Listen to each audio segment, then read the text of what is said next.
শুধুমাত্র এই দোয়াটি একবার পড়েন, আল্লাহ তাআলা আপনার 90 বছরের গুনাহ মাফ করে দেবেন ইনশাআল্লাহ।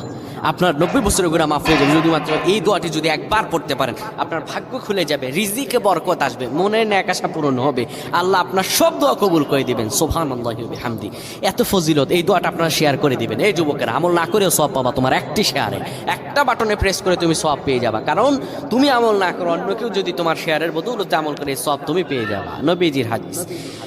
আমার ভাইয়েরা, আল্লাহর কাছে দোয়া করা, আল্লাহর কাছে দোয়া চাওয়া, এটি হলো মুমিনদের কাজ। আমার আল্লাহ বান্দাকে বলেন, বান্দারে উদউনি আস্তাজিব লাকুম, আমার কাছে চাও, আমার কাছে চাইলে আমি আল্লাহ তোমাকে দিয়ে দিব। কেউ যদি একবারে দোয়াটি পড়তে পারে, দোয়াটি হলো রব্বি ইন্নী যালামতু নাফসি ফাগফিরলি। কেউ যদি এই দোয়াটা একবার পড়তে পারে, আমার আল্লাহ তাআলা তার 90